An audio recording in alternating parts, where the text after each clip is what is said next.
everyone, welcome back. Today, we're going to do a deep dive into something that I think a lot of us are curious about. It's the whole aging and depression thing. We've got a ton of research to dig into, like academic papers and excerpts from psychology texts.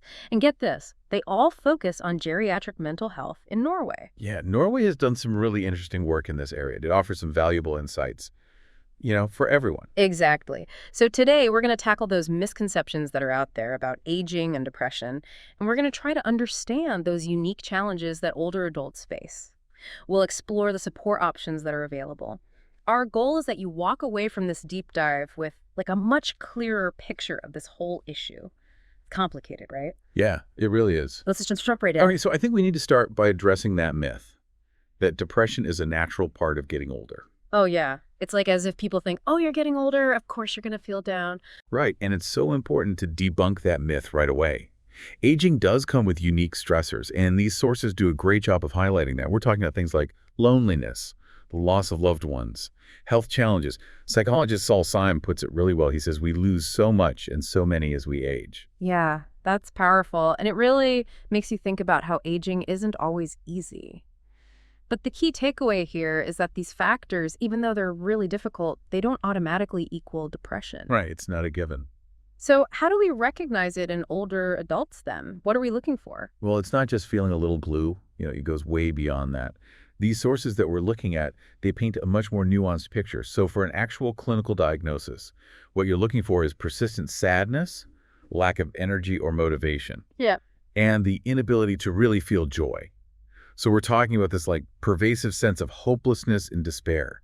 And it lasts for at least 2 weeks. 2 weeks is a long time to feel that way. It is. And on top of all of that, you'll often see additional symptoms, changes in their sleep patterns, appetite shifts, even thoughts of suicide. Okay, that's where it gets really concerning. It is. And it's also important to remember that depression comes in varying degrees of severity, from mild to moderate to severe, based on how intense the symptoms are and how many there are.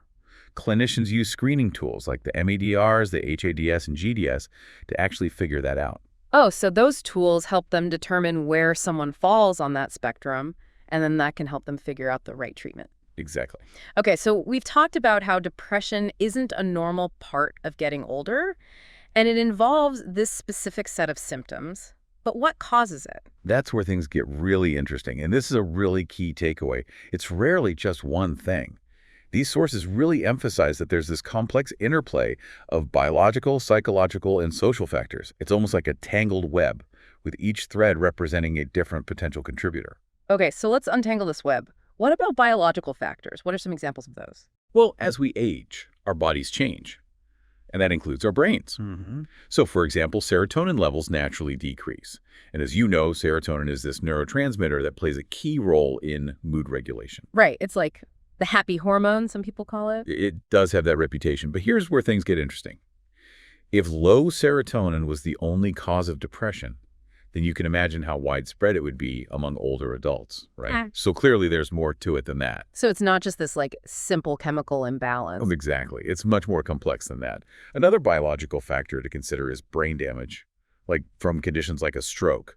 This can, disrupt the normal function of the brain and actually increase the risk of depression. That makes sense. So beyond biology, then, what about psychological factors? How do our personalities and our thoughts and things like that play into this? Well, think about it this way. Some people are just naturally more prone to negative thinking or pessimism. And these traits, they're often linked to this personality dimension called neuroticism, which can make someone more vulnerable to depression, especially when life throws, those curveballs. And those negative thoughts can become a cycle, right? The more you dwell on them, the worse you feel. Absolutely. Rumination is what it's called, dwelling on those negative thoughts. And that's a major player in depression. Psychologist Martin Seligman really talks about that in his work. Okay, so we've covered biology and psychology. What about social factors? How does our environment and our relationships impact our risk of depression? Well, think about the things that bring us joy and purpose, connection, belonging, a sense of community. And as we age, we experience losses that disrupt these really crucial things, like loss of friends and family, changes in living situations, mobility limitations that make it harder to get out and socialize. All of these things can lead to loneliness and isolation, which are, major risk factors for depression. It's like that feeling of being disconnected, right, from the world and the things that make life meaningful. Exactly. And on top of all of that, you've got societal attitudes towards aging, which can be, honestly, incredibly damaging. The idea that older adults are somehow less valuable, less capable, even a burden to society. Those messages can really chip away at someone's self-esteem and contribute to feelings of worthlessness. It's like a double whammy, right? You're dealing with the loss and challenges of aging, and then you're bombarded with these negative stereotypes. Yeah, it's a recipe for, feeling despair. And we haven't even touched on the loss of independence and control. That often comes with aging, having to rely on others for, basic needs, moving into a care facility. These transitions can be so difficult and really trigger feelings of helplessness and hopelessness. So we've got this complex interplay of biological, psychological, and social factors, all contributing to the risk of depression later in life. But how common is it? Are we talking about a small percentage of older adults, or is this more widespread? That's a really good question. And the research is, pretty clear. A 2003 study by Rosenvinge found that 17% of community-dwelling older adults experience depression. 17%? That's already a lot. It is, but it gets even worse. For older adults in hospitals or care homes, that number goes up to 31%. Wow, that's alarming. Yeah. And another study, this was called the Solhaug HNNT study, they found that depression is actually even more prevalent in the very oldest age groups. So it's like a silent epidemic. It really is. And the reality is that these numbers might actually be even higher. Why is that? Because older adults, they often face barriers when it comes to reporting their symptoms. They might be embarrassed or ashamed to talk about their mental health. Or they might actually believe that it's just a normal part of getting older. Or they might worry about being a burden if they speak up. Exactly. And then on the other side of things, healthcare providers might misinterpret symptoms as just, signs of aging and totally miss the underlying depression. So it's crucial for everyone to be aware of these signs and symptoms, not just the older adults themselves, but their families, their friends, their caregivers. Absolutely. Early detection and intervention are key. Well, we've covered a lot of ground in this first part. From debunking that myth about depression just being a normal part of aging, to really exploring that complex web of causes and those, honestly, alarming statistics. Yeah, we just scratched the surface. In the next part, we're going to dig into another layer of complexity, the whole challenge of distinguishing between depression and dementia. Because those two can really mimic each other, which makes accurate diagnosis so important. Stay tuned for part 2. Welcome back to our deep dive into depression and older adults. Before the break, we were talking about how important early detection and intervention are. And that leads us to another complicated thing, telling the difference between depression and dementia. Oh, that's important, because they can have some really similar symptoms. Right, absolutely. Like, think about memory problems or trouble concentrating. Yeah. And emotional changes. Those can happen with both. So it Yeah. can be really tricky to tell them apart. Yeah. I remember seeing those self-portraits by that artist, William Utermohlen, as he was going through Alzheimer's. They're really sad, but they really show how these conditions can affect someone's thinking and emotions. Yeah, it's powerful. And it shows why we need to be careful in how we assess these things. So how do clinicians tell if it's depression or dementia? Well, there's a paper from 2014 by Bystad and some other researchers. They offer some helpful clues. One key difference is how the symptoms start and how they progress. What do you mean? Well, depression often comes on pretty suddenly, but dementia tends to develop much more gradually, over time. So if you see a quick change in mood or behavior, that might mean it's depression. So sudden changes are a red flag. Huh? And a slow decline over time, that might be more like dementia. Yeah, you got it. Another difference is how much it affects their daily life. With dementia, you usually see a pretty noticeable decline in their ability to do everyday stuff, like managing money, making meals, remembering appointments, all that. So someone with depression might feel awful, but they can usually still manage day to day. But with dementia, they might actually forget how to do simple things. That's a good distinction. And then there's how aware they are of their own abilities. How does that play into it? Well, research suggests that people with depression tend to overestimate their memory problems. Like, they might say things like, I can't remember anything, when their memory's fine. But people with dementia actually tend to downplay their problems. Oh, so they might insist that their memory is perfect when it's obviously not. Exactly. It's kind of a paradox. But it's a valuable clue for doctors. It's fascinating that such small differences can make such a big difference in the diagnosis. It shows you how important it is to have a really thorough evaluation. The doctor has to look at the person's whole history, the specific symptoms they have, and how it's affecting their life. Okay, so we've covered a lot. From debunking myths to this whole complicated process of getting a diagnosis, it can feel pretty overwhelming, honestly. I can see that. But it's really important to remember that there's hope for people struggling with depression, even later in life. Yes, absolutely. That's such an important message. Our sources actually say that about 2/3 of older adults recover from depression, if they get the right treatment. 2/3, wow! That's encouraging to hear. So what does proper treatment look like? That's a great question. And that brings us to another key takeaway. The treatment needs to be personalized, specific to the individual and the root causes of their depression. It's not one size fits all. So it's about understanding what's causing it, right? Like, is Yeah. it biological? Is it social isolation? Or is it a mix of things? And then you make a plan that addresses those specific needs. Exactly. It's like a detective, piecing together clues to solve a mystery. I like that analogy. So what are some of the tools in the toolkit here? Are we talking mainly about medication? Well, medication can be a part of it, but it's not always the first or the only option. These sources actually talk about a whole range of treatments, from talk therapy and lifestyle changes to environmental stuff and social interventions. It sounds like a pretty holistic approach, right? Like recognizing that mental health is influenced by a whole bunch of things. Exactly. Yeah. And that's why it's so important to really understand each person's situation to figure out what's going to be most effective for them. Okay, so let's talk about those treatment approaches then. Let's start with medication. I know antidepressants are pretty common for depression, but are they always the right choice for older adults? That's a really good question, and one that these sources bring up too. Antidepressants can definitely help some people, Hmm. but they're not always the best place to start, especially if the depression is mild. And there are some specific things to think about with older adults. Well, older adults tend to be more sensitive to side effects, and they're often taking a bunch of different medications for other conditions, so there's more risk of interactions and complications. That makes sense. So you really have to be careful. Absolutely. Yeah. But let's say that medication, the right choice. It's helpful to understand the different types and how they work. Okay, let's break it down. What are the most common types? One of the most common for older adults is SSRIs. That stands for selective serotonin reuptake inhibitors. Oh yeah, SSRIs. Don't they increase serotonin levels in the brain? Right. They block the reabsorption of serotonin, so there's more of it available in the brain. You can think of it as boosting the happy hormone, Mm. but it's a little more complicated than that. Okay, so what are some examples of SSRIs? Well, some common ones you might have heard of are Prozac, Zoloft, Celexa, Lexapro, Paxil. Those are the brand names. But And what are the good and bad with those, especially for older people? well, the good news is that SSRIs generally have fewer side effects than some of the older types of antidepressants. But they're not completely side effect free.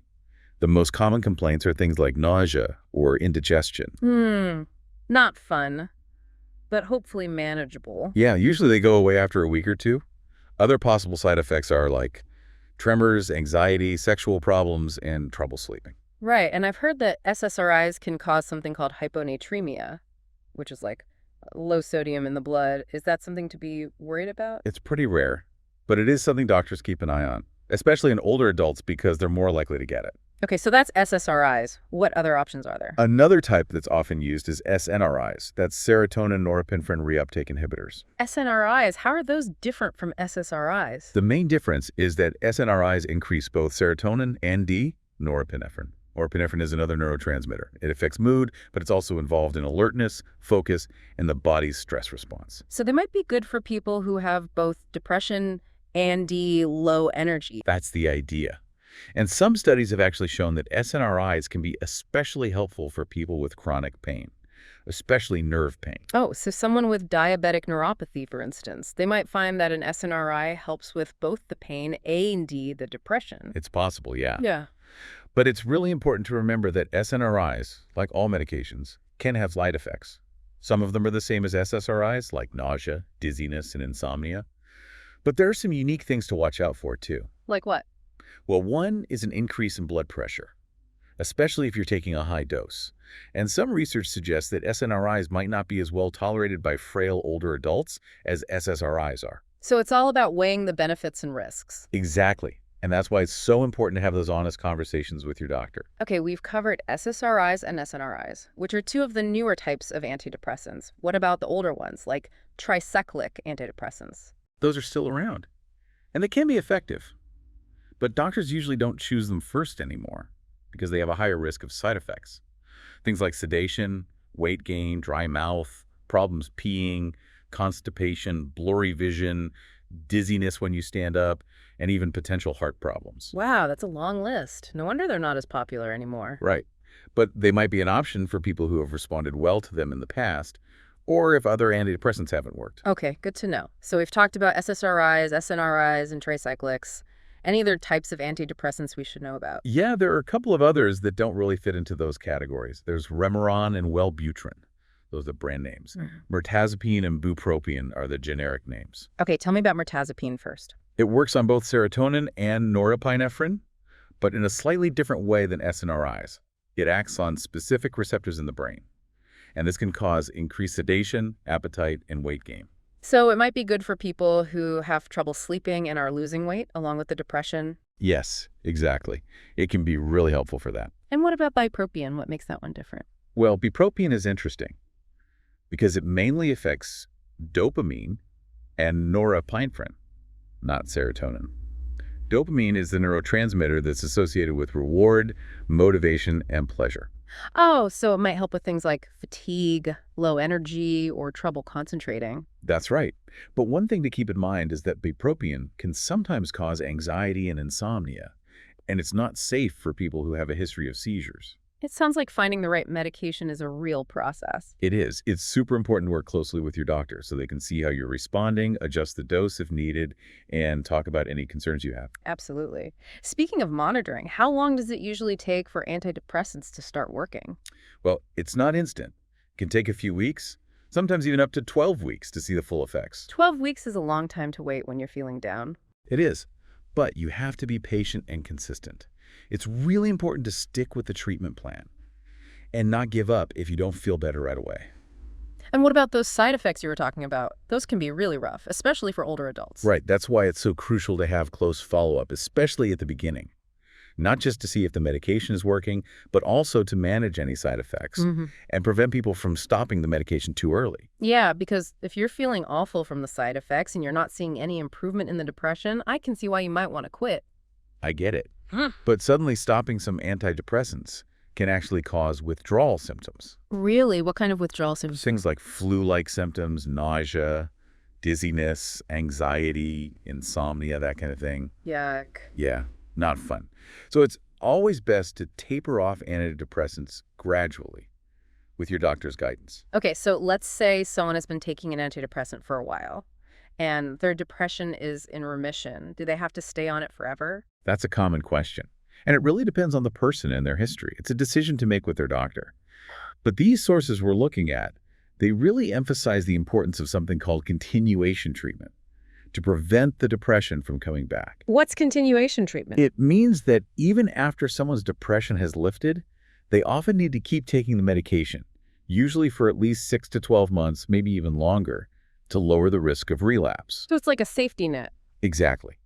Studies have shown that people who continue their medication during that time are much less likely to relapse compared to those who stop too soon. So even though it might be tempting to just stop taking the pills once you're feeling better, it's usually a good idea to keep going for a while. Generally, yes. But again, it's an individual decision to be made with your doctor's advice. Okay, so we've covered a lot about antidepressants, but what about those cases where medication isn't enough? Or it's just not the right approach? What other options are out there? Well, that's where those other approaches come in. The non-medication stuff we mentioned earlier, like talk therapy, lifestyle changes, social things. Let's talk about talk therapy then. We mentioned a few types before, but can you say more about how those can help older adults with depression? Sure. Talk therapy gives you this safe, supportive space to explore what's causing the depression and to develop ways to cope and challenge those negative thoughts we talked about before. So it's not just about venting, it's about actually working towards change. Exactly. And there are a few different types of talk therapy that can be good for older adults. One that's often recommended is cognitive behavioral therapy, or CBT. Oh yeah, CBT. Can you remind us how that works? Basically, it helps people identify and challenge those distorted or negative thoughts that are contributing to their depression. So instead of thinking, I'm worthless and a burden, CBT might help them reframe those thoughts into something more balanced and realistic, like, I'm going through a hard time, but I have value and I deserve support. That's a powerful example. It's about shifting those negative thoughts into more helpful ones. Exactly. And what's great about CBT is that it teaches people skills they can use in their everyday life. So it's not just talk, it's action too. Exactly.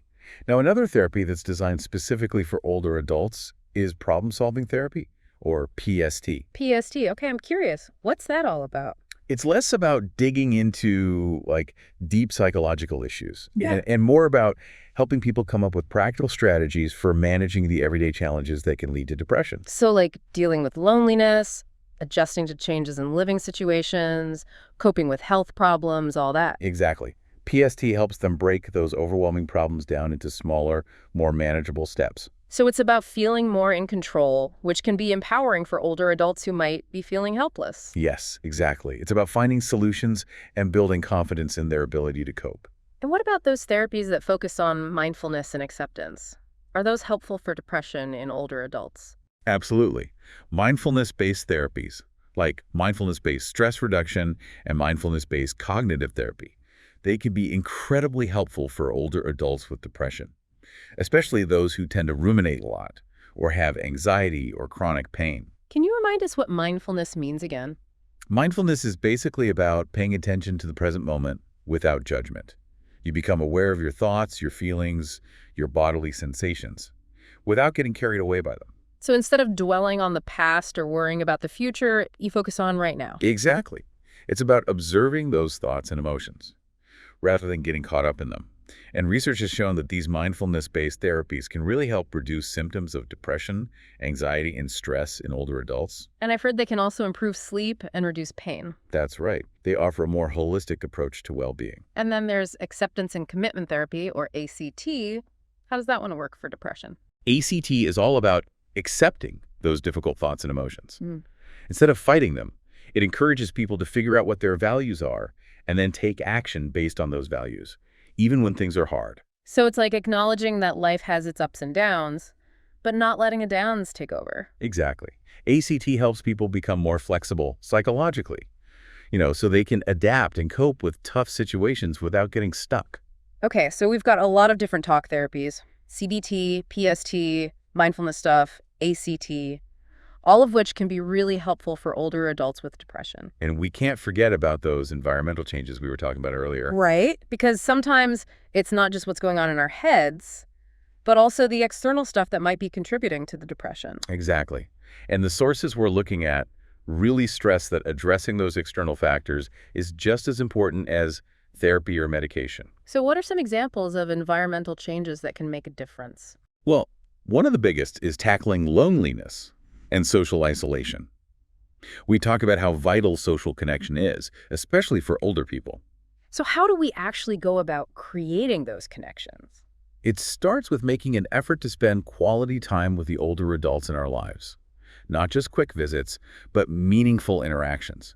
Doing things they enjoy, and really being present with them. So putting down our phones, turning off the TV, and really listening to what they have to say. Exactly. And encourage them to get involved in social activities, whether it's a senior center, a book club, a volunteer group, or just going out with friends regularly. And if they can't get out as much, we can bring the social interaction to them. Absolutely. Invite friends over, have game nights, watch movies together, anything that creates a chance to connect and laugh. Laughter is the best medicine, right? It really is. Yeah. And it's something we often forget about. Okay, so we've talked about talk therapies, lifestyle changes, and fostering those social connections. But these sources also talk about how important it is to think about the physical environment, right? Yes, they do. And that's another really important takeaway. Creating a supportive home environment can make a huge difference for someone with depression. So what are some things we can do to make a home more, like, mental health friendly? Well, first of all, it's about creating a space that feels safe, comfortable, and stimulating. Think about good lighting, comfy furniture, and personal touches that make it feel welcoming. So a place where they feel relaxed and at ease. Exactly. And if they have mobility issues, making changes to improve accessibility is really important. Things like grab bars in the bathroom, ramps for wheelchairs, decluttering walkways to prevent falls. Right. Safety and accessibility are key. And don't forget about nature. Even a small garden or a window with a view of nature can be really uplifting. Oh, I know. I always feel better when I'm outside. It's like a natural mood booster. Yeah. And then there's pet therapy and music therapy. Both of those have been shown to have positive effects on mood and well-being in older adults. So it's about thinking about every aspect of their environment and making adjustments that support their mental health. Exactly. It's about empowering older adults to be active in their own recovery and to live fulfilling lives, even with the challenges they face. That's a really hopeful message. It sounds like we have a lot of tools available to help fight depression in later life, but ultimately it comes down to awareness and action, right? You got it. We need to be aware of the signs, be open to having those tough conversations, and be willing to advocate for the support and services older adults need and deserve. Which leads us to that big question: what can WE do as individuals and as a society to support older adults and make the world more age-friendly? That's the million-dollar question, and it's one we're going to explore in part 3. Welcome back to the deep dive. In this last part, we're going to tackle that million-dollar question.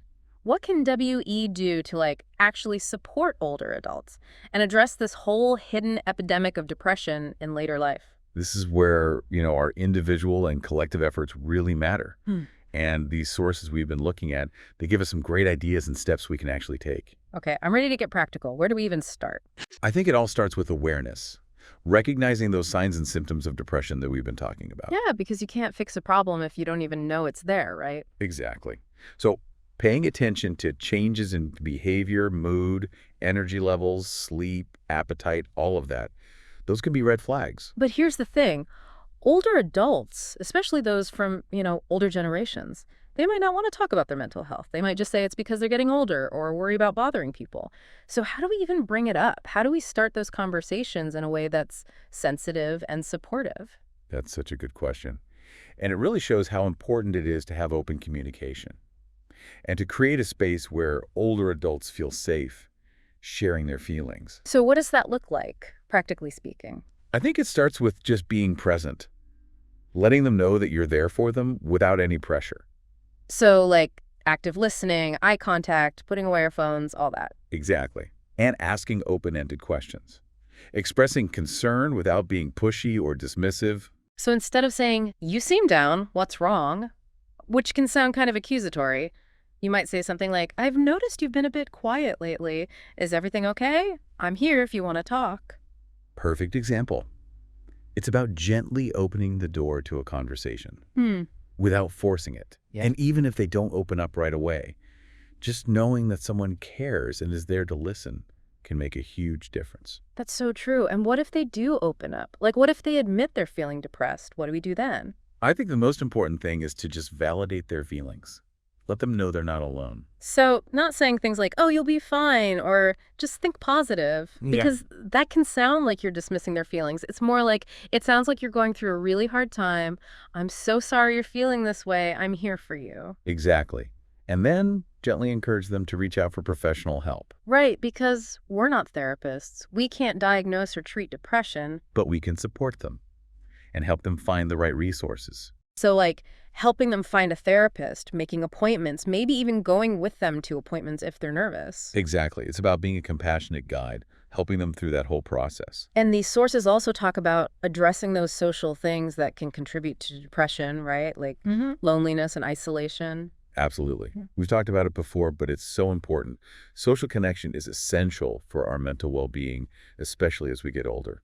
So what are some practical things we can do to encourage those connections for the older people in our lives? Well, it might sound simple, but make time to spend quality time with them. Not just quick visits or phone calls, but real face-to-face interaction, doing things they enjoy, really being present. Exactly. And encourage them to get involved in things. A senior center, a book club, volunteer work, just going out with friends. And if they can't get out as much, we can bring those things to them. Right. Have friends over for dinner, have a game night, watch movies together, anything to connect and have some laughs. I love that. Creating those moments of joy and connection. And it doesn't have to be anything fancy. Sometimes the little things mean the most. Like a phone call just to chat or a handwritten card. Those small gestures can really brighten someone's day and make them feel less alone. Okay, so we've talked about recognizing the signs, starting conversations, encouraging professional help, and making those social connections. What else can we do on a bigger scale to deal with this issue of depression in older people? Well, these sources challenge us to think about advocating for better services and support systems for older adults. Because even when people DO ask for help, they might not be able to get good quality care, right? That's right. We can push for more funding for geriatric mental health services, better training for healthcare providers so they can recognize and treat depression in older adults, and shorter wait times for therapy and other support. And we can also challenge those ageist attitudes and stereotypes that make people feel worthless and isolated. Absolutely. It's about promoting respect and inclusion for older adults, valuing what they bring to the table, and recognizing that they're worthy no matter how old they are or what their abilities are. I love that. It's about changing how we view aging and making the world more welcoming for everyone. It's a vision worth fighting for. Wow, we've covered so much ground in this deep dive. It's been quite a journey. It has. And as we wrap up, I want to leave you with this thought. Depression is really common in later life, and if it's not treated, it can have devastating consequences. So it's on all of us to be more aware, more compassionate, and more proactive in supporting the mental health of older adults in our communities. It's about understanding that mental health is just as important as physical health, and that it's never too late to get help or to offer support to someone else. Exactly. And remember, there are resources out there. If you or someone you know is struggling, please reach out. You don't have to go through this alone. Thank you so much for joining us on this really important deep dive. We hope you've learned something new and that you have a better understanding of this complex issue, and that you feel ready to make a difference in the lives of older adults in your community. Until next time, take care. Stay